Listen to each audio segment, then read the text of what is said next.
Welcome back, fellow travelers. Hey, Russell. Hey, Ned. Blah, blah, blah, blah, blah, blah. Blah, blah, blah, blah, blah, blah. That means let's go house hunting. Oh, I don't want to go house hunting. Why? I don't know. I've got an apartment. I'm doing it right now. No, that's you're supposed to say because home is where the heart is, Home is where the heart is. That's what you're supposed to say. I found my home. Where? It's in my heart. Well, thanks for listening today, guys. If you didn't know, we're talking about Evicted. We are, yeah. It's the Marceline episode. We've finally met Marceline after all this time. If you haven't listened to the podcast so far, first of all, go do it. We always keep reminding you that. Second of all, you can obviously tell that we have been hyped up for this episode because it's when Marceline comes in. We're pumped. I've been hyped about it. I didn't know how hyped I should have been. Like, I think this episode could have awakened something in me, maybe. All right. Well, what did it awaken? I want to. What beast am I feeding right here? Nothing. We'll get to it with my lesson, I think is where we're going to go. And maybe my lovely and maybe my sexy character of the episode. Oh, gosh. We could talk about it later on. She's going to be on top of all the lists, isn't she? I don't know. Possibly. Who are we talking about? I don't know, man. Right. Well, we open up the episode. Finn's in his bed. They got a cozy little treehouse in the storm and everything. It doesn't feel cozy to me. It feels so creepy. I was like, this is about to be my least favorite episode of Adventure Time because it's so like creepy, and then the intro is actually, we find out later, it's like Marceline playing bass is kind of like that little whatever the title slide. Yeah, the title slide it is. They actually, I read a fact online that it was actually Marceline's bass song that she plays. That is the title card. Yeah, we heard it a little bit later in the episode, and I was like, that seems very familiar. And I might have watched the episode a number of times. Oh, yeah. I had at least 3 watches in because I really didn't want to miss anything on this one. No, I didn't either. If this one felt way more important than we're going to talk. So today we're recording 2 episodes, but they'll come out per usual every Tuesday. So this won't be any different for our listeners. But I really liked this episode. This was a really fun episode, and it felt like Marceline is important. Yeah, they really established her as like a character that's going to be reappearing because her and Finn kind of formed this bond and friendship at the end of the show. That she's like, hey, you guys are cool.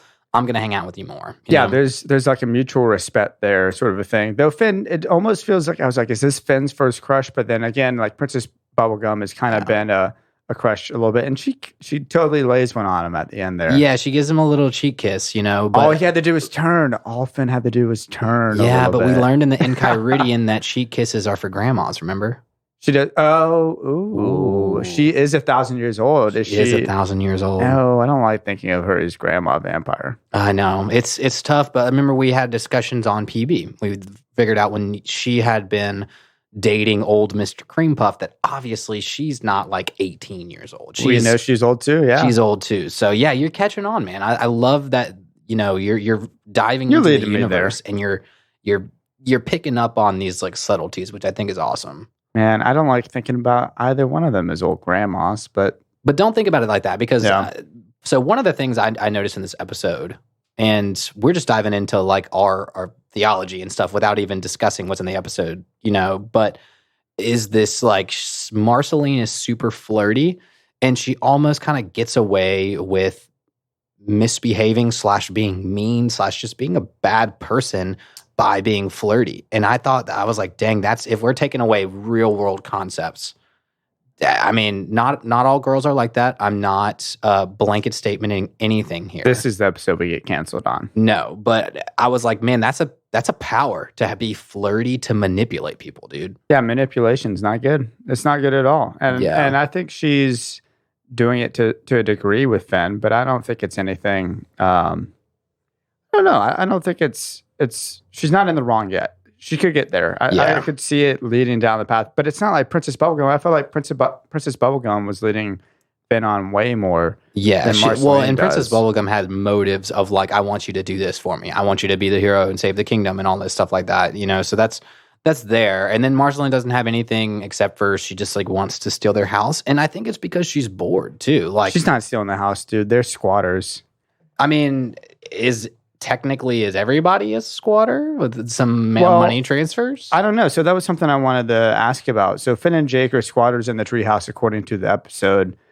But Princess Bubblegum would have known of Marceline, probably, right? So what's up with that? Why is it that Princess Bubblegum just allows Finn and Jake to occupy Marceline's old house? Like maybe Marceline just hadn't been there for so long. Her adventures that were her what adventures? Like what? Probably were they just so long that she was like, there's no way she'll ever come back.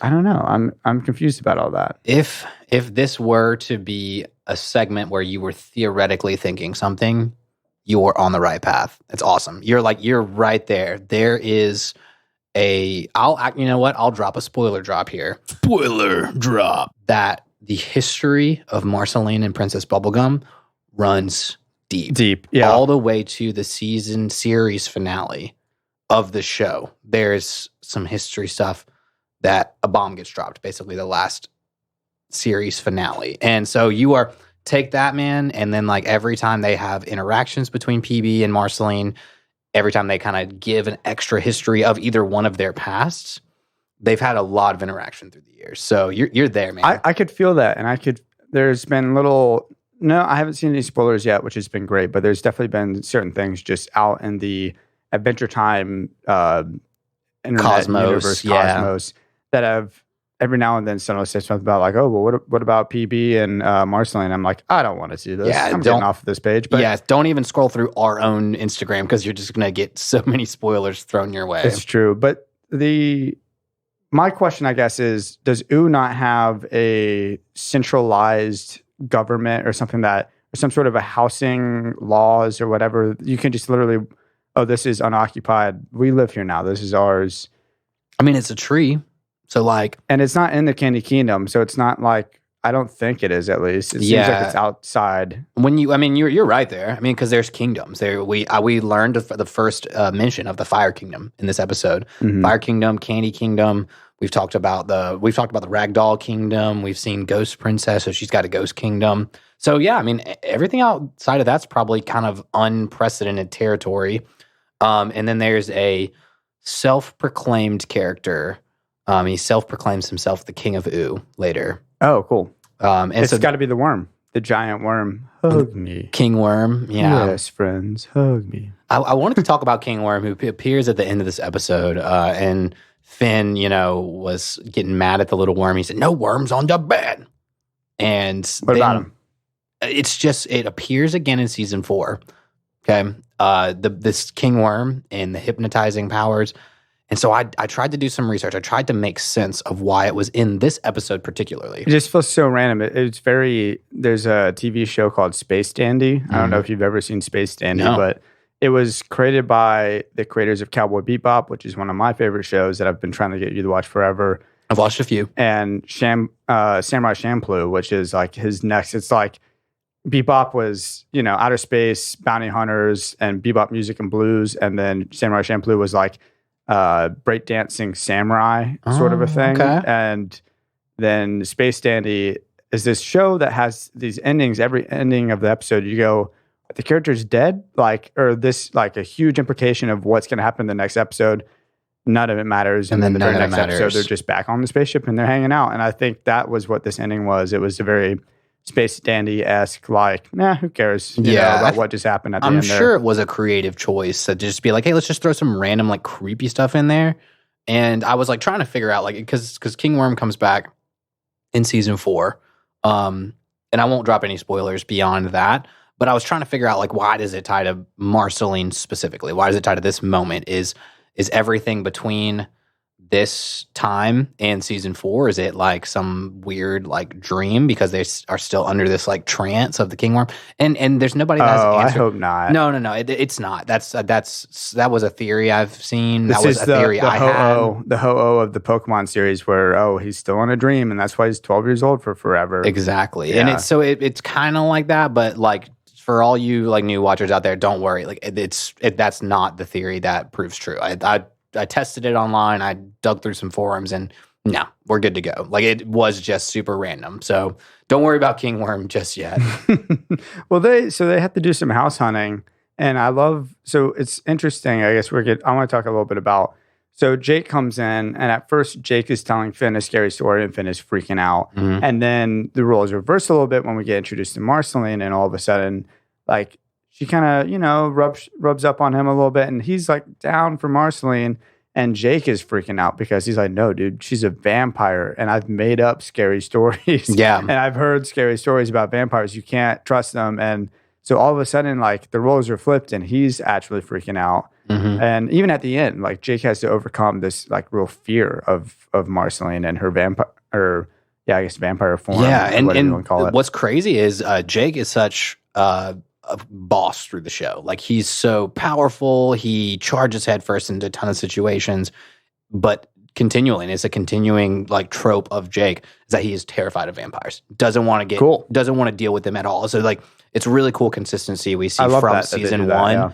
And they every time vampires come into the picture, when we get to the Stakes miniseries, I think in season 8 that is, Jake is like, I don't like vampires, man. I don't want to do this. He seems to know how to fight him though, because, well, first off, he just goes ham. Or I'm sure there's a great Adventure Time word for what he does there. Yeah, so when he hours, I don't know, flies around her eyes with his stretchy arms. He just knows what, like, he has a good strategy for going at it. He's going to blind her, and then it's like him and Finn are just like, they've got that great teammate thing going, really good chemistry with fighting, and then when she bites him, he's able to, and I'm sure you notice, he like kind of hides his hand from the audience. You know, they were very intentional about not wanting you to know that Jake put all his blood into his thumb.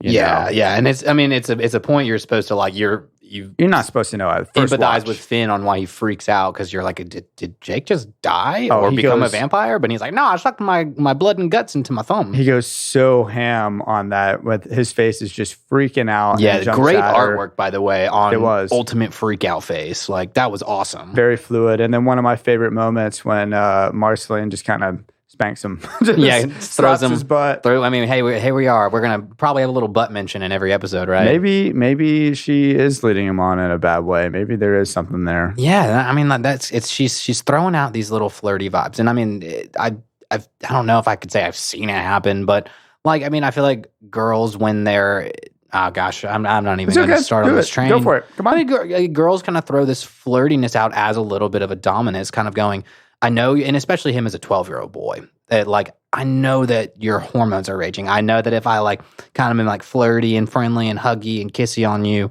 that, you know, I can take your house and you're not going to fight me over it. So Finn finally breaks at the end. He's like super punches her right in the face. And she was like, oh shoot, dude, that really hurt. And then was like, you're cool. Like, there's, you know, like, I don't want to hurt you. I was just being like, and even it's kind of like the old like recess schoolyard stuff. Like the girls would pick on the young boys because they liked them, you know? So that's why like Marceline was being a bully and being mean, as she wanted Finn and Jake to like her, you know? Yeah, maybe. I mean, it almost feels like she could be a really great friend for them in the future, but we don't really know yet. I mean, I don't know what the dynamic's going to be. She's super great friends with them moving down the line. I mean, obviously, like, this is the beginning of the friendship, but she's a consistent character that, man, like, we get into some deep stuff with Marceline, some really messed up stuff, some childhood trauma, some like relationships she has with other characters in the show. Not like romantic relationships, just like how she's interacted with other characters in the show. I really want to get to those episodes, man. I want to skip ahead like 200 episodes to get there. We can't. We need all the content we can have for this show, Ned. But so she kind of does, to your point though, she kind of has that, like, I guess it's kind of like a hot girl syndrome type thing going on, you know, where like she knows that she just has that swagger about her. Like, she's just like, she gets it. She knows that people are going to want to like her.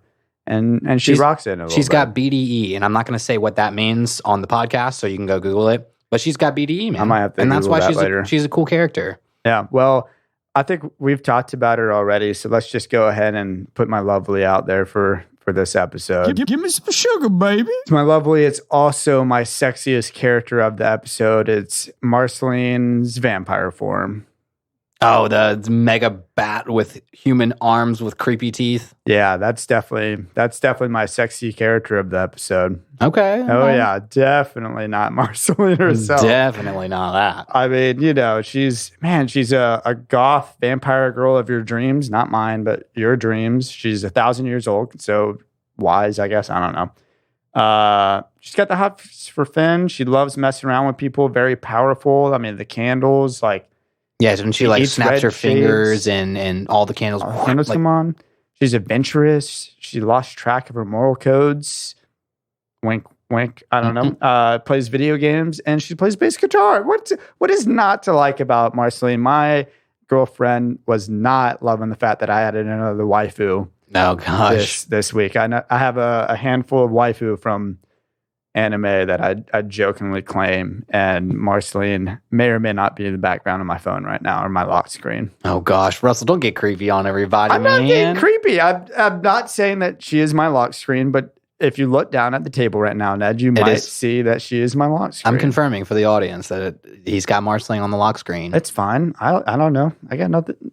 I hope no one, don't yuck my yums. Come on. Oh, man. Okay. No yucking yums. No yucking. Get higher pitch here. No yucking anyone's yums. Yucking yams. on this podcast, that is if there's a moral code of our own, it's no yucking yums. Unless you're just a just sounds icky. Unless you're a creep. No creeps on this podcast, please. You want to talk about the house hunting song? Yeah, I wanted to right before we go into our ad, let's have a little just pause moment because like we got a full almost. I mean, if each episode's 10 minutes, this song is at least like so much a minute episode. Or 2 minutes. Like it's like a huge portion of the episode. It's awesome though. What did you think about it? It's interesting because it's not like really. It doesn't feel great, but in the sense that it doesn't feel great, it feels amazing. Like it is.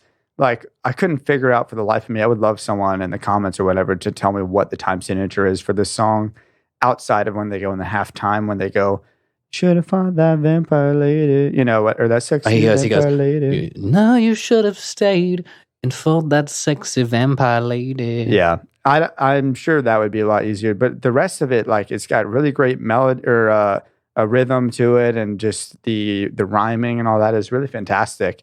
I don't know. I liked it a lot. Honestly, it makes me feel like it almost projects like what happened with indie rock music. I know I talked about this on another episode, but it's like I feel like Adventure Time influenced like our creatives that are out there right now, our artists that are out there right now in some way. I hope it did. Yeah, well, and that's why. I mean, bam! You just hit a part of me that's like one of the reasons why I watch this show. One of the reasons I love the music they incorporate into is it kind of has this improvisational feel to it. Like not everything perfectly matches up with the timestamp. Not everything perfectly rhymes. There's like some slant rhymes in there.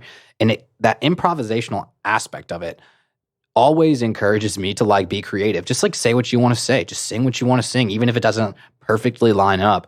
Like, that's you're just singing about what's going on in your life. Like, I love that, man. I do too. Yeah, it's influenced me in so many ways. Influenced my comedy. Influenced like the reason why I wanted to do this with like Rick and Morty and like you hear those guys and what they were originally creating was just like home videos on the not YouTube but on like the original Channel 101. Like the OG like pre-YouTube. And it just feels like it kind of has that idea of like anyone can do it, but there's a brilliance and simplicity, and I think that's something else that song has that it's a jam. I would totally listen to that if I had just a playlist that, I've been on the freaking Willow Smith Marceline song. Like I still listen to that Marceline song. Yeah. Especially because of this episode. I was like, I got to revisit that song and check it out a little bit more. It hints at, there's like a Rainicorn Marceline thing. I think that happens later on. Possibly. At a different episode. I'm trying to remember. There's definitely some interactions between Rainicorn and Marceline. Absolutely. But yeah. PB and Marceline's like that's the big one, And then just in the improvisational aspect, like I love the little transition scene where they're like, and they cleaned the cave and built the house inside the cave. Yeah, they did. I know there's M's in the freaking cave, man. Yeah, and she's got steak over everything, which makes you think that Marceline, if she's like was riding those big old goldfish, she probably just carved an M inside the goldfish. She's like, these are my goldfish, you know? I half expected an M on Jake's butt. I was like, she had to have laid claim. If there's anything in the universe to lay claim to, it's Jake's butt. It might be Jake's butt. Oh, gosh, there we go. Full circle, guys. Full circle. Well, yeah, my girlfriend mentioned too, as we were watching it, she's like, there might be M's on everything. That's what I said, they're man. Literally, she's 1,000 years old. Maybe she's losing her mind and she's just like putting M's on everything. She just goes, I bet there's one here. And she kind of wiggles over to the rock and just, there's an M here, you know? Yeah. Well, so, I mean, after this episode, she starts hanging out with Finn and Jake more. She starts being around more. And I think that is part of her like growth and development over the show is when in the song, she's like, I'm 1,000 years old and I've lost sight of my moral code. Is like she becomes a better and better character through the show and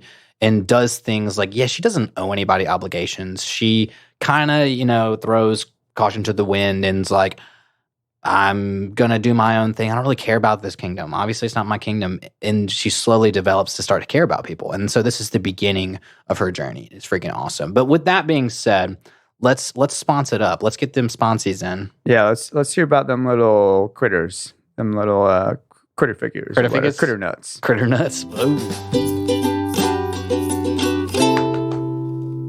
Critter nuts, get your critter nuts here. Hippin' hoppin', these critter nuts just ain't stoppin'. The Bubblegum Lab Co. new and improved critter nuts are guaranteed to last up to 2 hours. If your critters are still around after 4 hours, you're welcome. 2 for $4, 3 for $5, 6 for $12, 12 for $9. Who cares? One happy customer said, "Ooh-wee, I just love these nuts. The blue ones are pretty neat." So come on down to your local sugar shop and pick up 50 bags of critter nuts while supplies last. So Ned, why are vampires so powerful? What's up with vampires? Are vampires powerful? We're going to have to, like I mentioned in the beginning, we're going to have to get into the stakes miniseries. So this will be my theoretically speaking for the episode. Theoretically speaking. Vampires are crazy powerful. Everything from like the candles to just generally being able to fly. There's not a lot of critters in this universe that are like flying around. I feel like that probably has its advantages. Turning people into zombies is something else that she alludes to being able to do when she threatens Jake with, "Oh, should I turn him?" Like, come on. There's some cool powers, man. There's vampire powers, and you realize that they all have like different sources.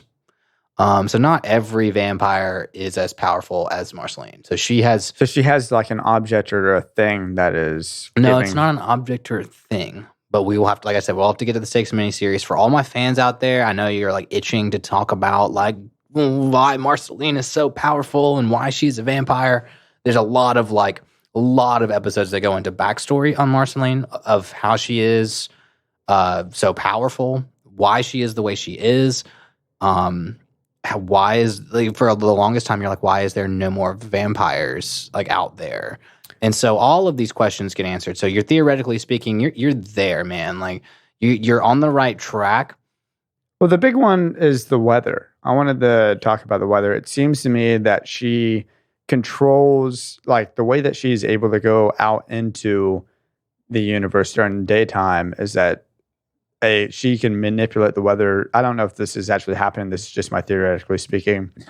She's able to create a cloud and rain and block out the sun entirely. And so as Finn and Jake are walking away from the treehouse to go house hunting, all of a sudden, clear skies, everything looks beautiful, and Marceline's safe inside the house and away from the daylight. Away from the sun, yeah. So that was really what I was trying to get at was I think that, like, if she can do that plus everything else, she's got some crazy potential for powers. Yeah, well, I love, that's a great theoretically speaking too, by the way, that she could control the weather. I'm going to say I actually want to use that as a good stepping stool into Nettie's factoids over here. Lay it on me. Nettie's factoids.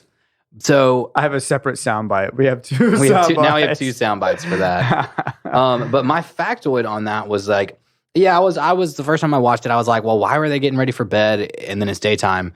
Well, the cool part about this is that think about her as a vampire, and she shuts the window and she says, "Good night, guys." And then they walk away and it's daytime.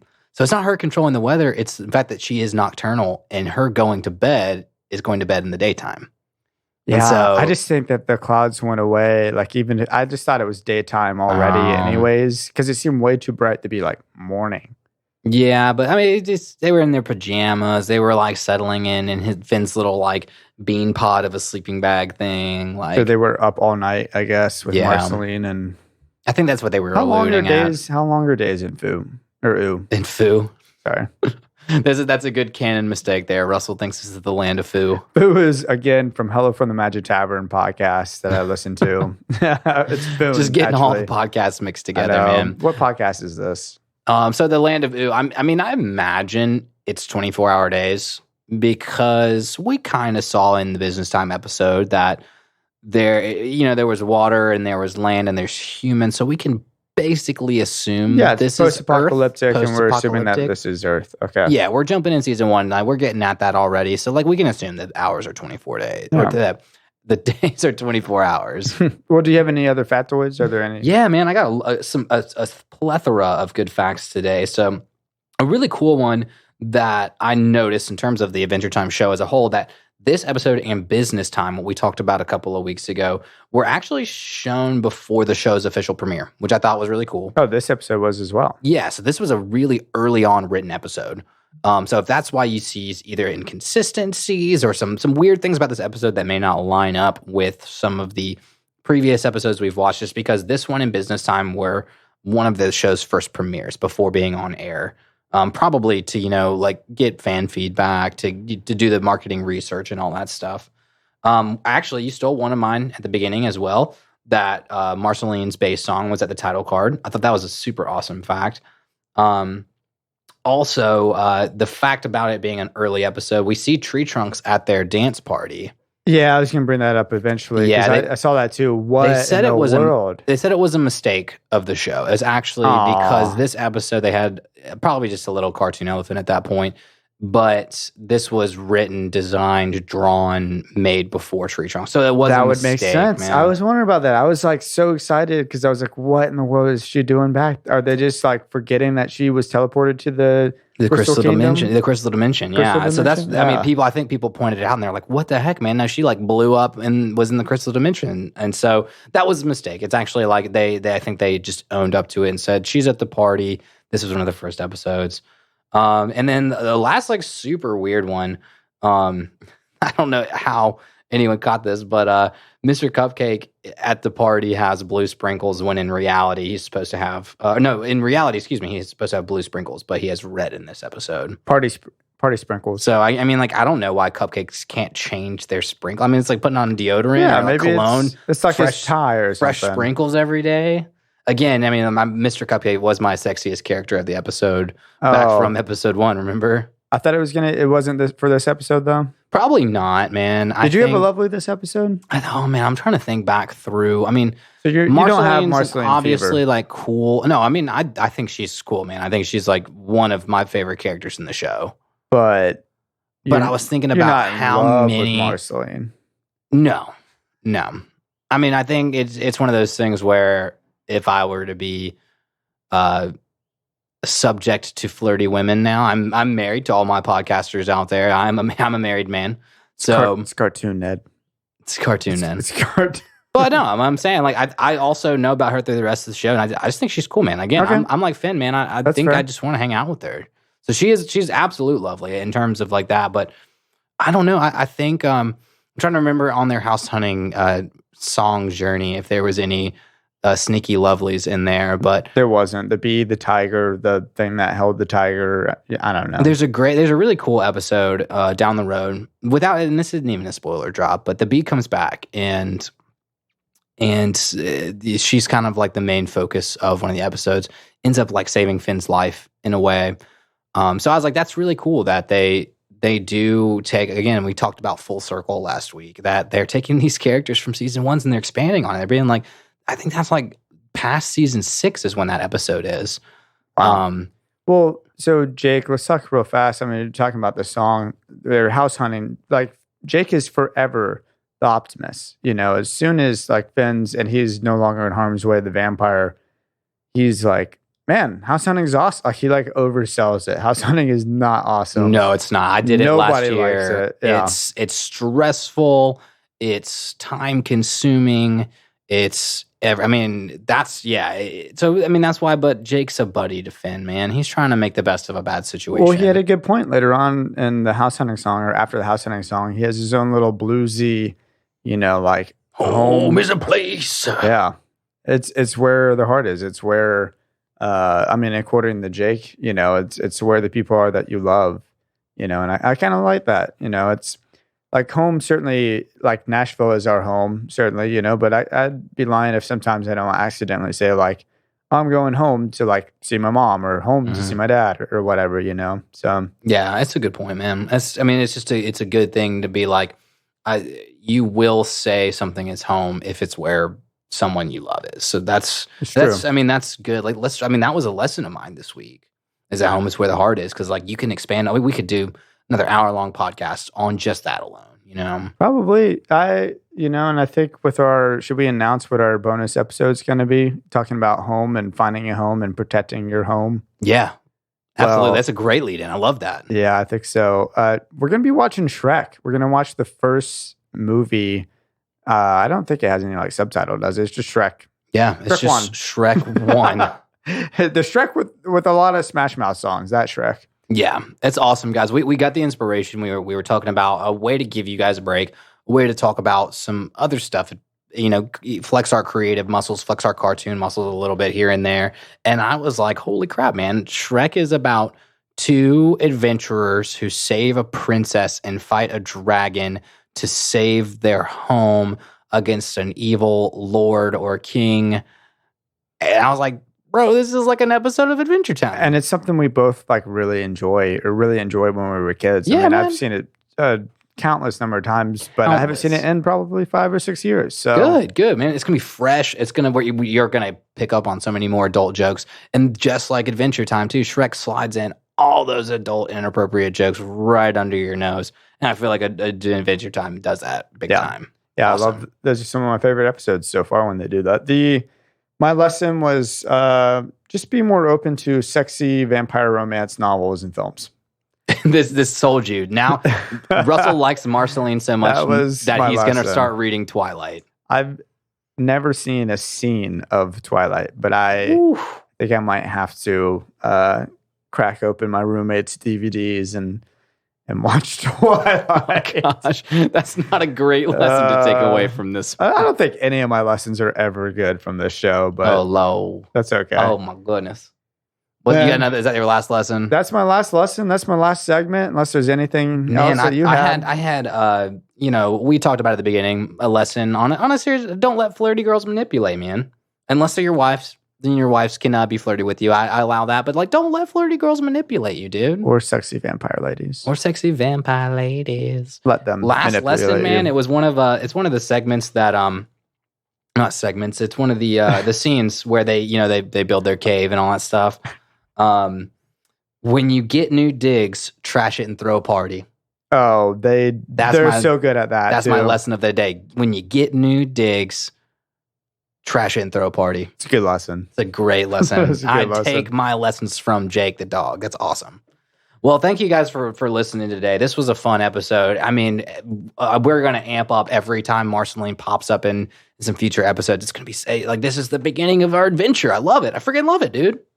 Yeah. Thank you, everybody. Keep following us. You can hit us up on Instagram at Neverending Adventure Podcast, TikTok at Neverending Adventure Cast, and Twitter at NEA_podcast. If you really feel like you want to do that, just follow us on Instagram. It's so much better. It's so much easier than Twitter, man. I get all my Twitter news on Instagram.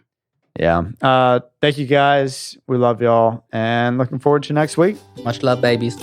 Bye-bye. Good times. Good times. Happy National Camera Day to our U.S. listener, and happy Statistics Day to our one listener over in India. Much love to both of you.